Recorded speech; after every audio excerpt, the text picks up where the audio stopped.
Morning after a call out around 5 o'clock. Valley Today's and JC Don is there with the latest. Good morning, JC. Good morning. I'm here on scene at 12th Street South. It's 107. This house behind me. Investigators on scene tell me that there was a small structure fire reported there earlier this morning. Now, I spoke with a Fargo police officer and he tells me one arrest was made in connection, but we have not confirmed if there were any charges or any names in that relation. However, what they say is it was a small fire. You can see it looks like there was this apartment in this, the basement apartment, excuse me. They say that the fire started in a bathroom. Now, no injuries have been reported. They say it is minimal damage. The occupant of that basement was able to put out the fire, but once Fargo Fire got here and police got here, an arrest was made. So I'm going to continue to follow this story throughout this morning and bring you the latest. JC Todd reporting live on this local breaking news this morning. Thank you. We have seen it all too often. We're talking about bad behavior in the stands. It could now land you a big fine in Minnesota. State legislators are considering a bill that would allow Minnesota Amateur Sports Commission to fine fans who cross that line, either verbally or physically. It would cover all levels from little league to high school. Bill sponsors say that this isn't about telling the ref he made a bad call. It's about things like profanity and racial slurs, as well as physical contact. The proposal would fine fans up to $1,000 for unruly behavior. This comes in the wake of an incident at a high school basketball game between Lake Park Audubon and Winnemac earlier this month, where a man was caught on camera, circled in red on your screen, throwing something at the ref. And then he yanks the ref's whistle off of his neck after he gets thrown out of the building. It's about to happen right there. You see the man come down and pull it off. 45-year-old Phillip Lochen of Detroit Lakes is now facing assault and disorderly conduct charges. Ice jams can cause some serious damage, and cities and counties all over the valley are keeping track of those flowing through the rivers this spring. This is a large ice jam here in Richland County is what you're seeing right now. This all happened this week. Emergency managers there brought in heavy equipment to help break up those jams and remove some chunks from the river channel so they don't damage the bridges as they move downstream. And we're keeping an eye on river levels around the area along with our current conditions with meteorologist Lisa Green. Good morning, Lisa. Good morning. Yes, we're watching those rising rivers and in addition to that, some areas of increasing fog. And Fargo is one of those spots. You can see on our camera here at the station as we're looking east, it's getting a little murky in our view with that sunrise in the background. That stream of lights, that's the westbound traffic along I-94. And then there's this layer of cloud cover, low clouds just on the horizon there. So we've got some areas of fog to start off the day today, and our view looking a little murkier again in Fargo. We'll show you our visibility in just a moment. Our temperatures, well, they're below freezing, so it's a little chilly as well. 27 degrees in Fargo, 26 in Grand Forks, Thief River Falls at 27. It's 30 in Bemidji. Fergus Falls is at 28, and Devil's Lake a cool 25 degrees. So you'll want that extra layer here this morning to start off the day today. And a look at our visibility reports. So far, we're down to 7 miles in Wahpeton, 8 at the airport in Fargo. And as we look north, there's one area, rather we're just moving to the east here, there is one area up to the north that we're looking at visibility in Baudette that is down to a quarter-mile visibility. So we want you to be aware of that. There's a couple of areas where we're looking at some fog that's getting a little worse here this morning. And that will likely continue until that sun really does its work to start warming us up today. So we'll end up with some sunshine and some fog to start out. It's nice and quiet, but it is cool. And then as we look out to the west, you can see there's that front. We've got clouds, we've got the rain associated with it along the border between North Dakota and Montana. Excuse me, that's all moving eastward and will eventually bring us a chance for rain. Very light rain, so it's not going to have impacts here on our flood situation. And speaking of, here's our view right now of the Red River in Grand Forks. Speaking of ice on the river, not an ice jam, but you can see that ice floating on the river here this morning, and the river just moving out of its banks. We're at action stage there, just under minor flood stage in Grand Forks. And you can check all the latest river levels at valleynewslive.com on our weather page, but also you can access those on our VNL weather app as well. So again, rising rivers across much of the valley. Temperatures are right where we want them. Warming up during the day, cooling down closer to freezing at night to keep that melting process going, but not too quickly. A high of about 49 today in Grand Forks. Wind will be picking up today.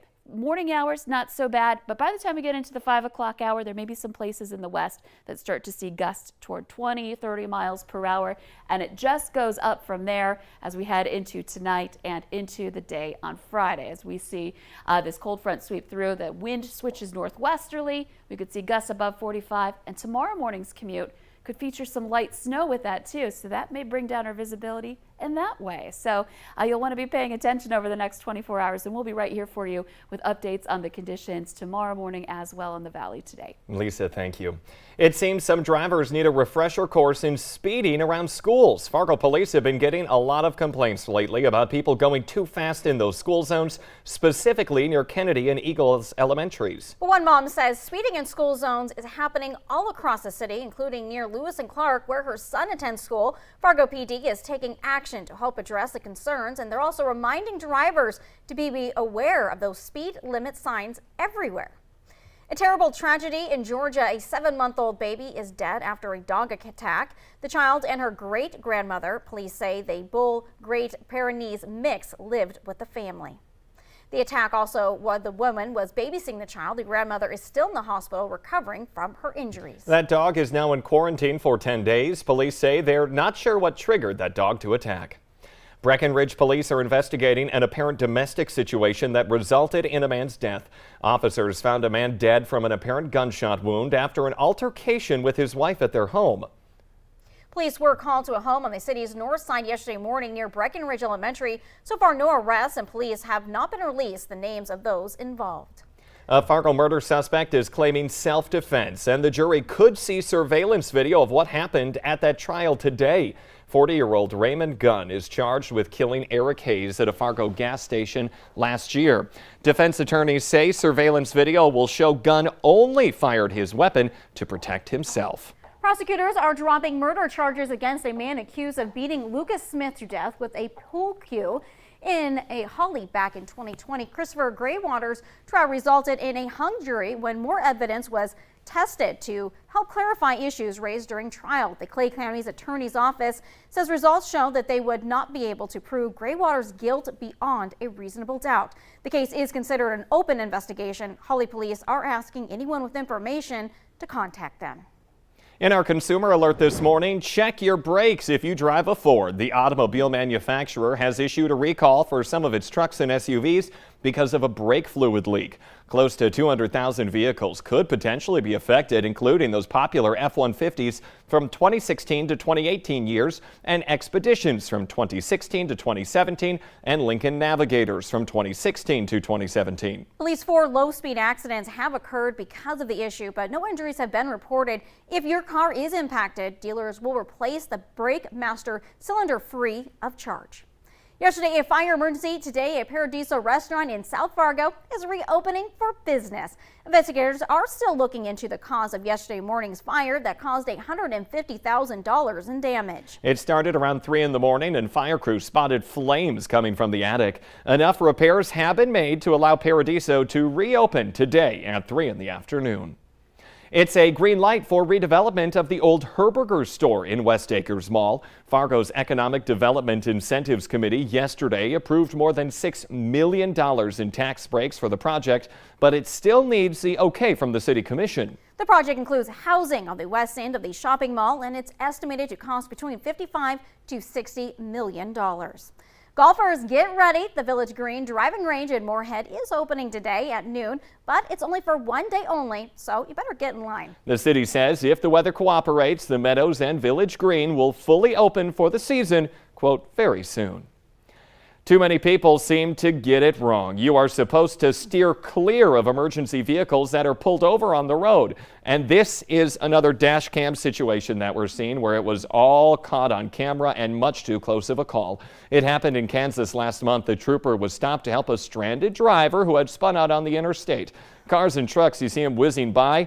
And then in just a few moments, you'll see that trooper sees what is coming at him. It is a semi. Right there, he notices it. A semi barrels toward him on the shoulder of the road. The officer had to dive into an icy ditch, narrowly escaping that semi going way too fast. Seconds later, the trooper returned to the vehicle to get the stranded driver and her daughter to safety. This week, that driver presented the trooper with the department's Superhero Award for his quick actions. It all had the makings of a stinky call for police in Pennsylvania. A skunk was in need of a rescue. Neighbors spotted the animal with his head stuck in a jar and just walking in circles. Oh, my Lord. Officers calmly approached it and threw a blanket over the skunk and used a long stick to pull the jar off the animal's head. Police say the skunk appeared tired, but it didn't put up a fight. Where I'm from, that'd be handled a little differently. Anyway, remember that today's show and CBS Mornings are just about to start, but the Valley Today rolls on. Have a good day.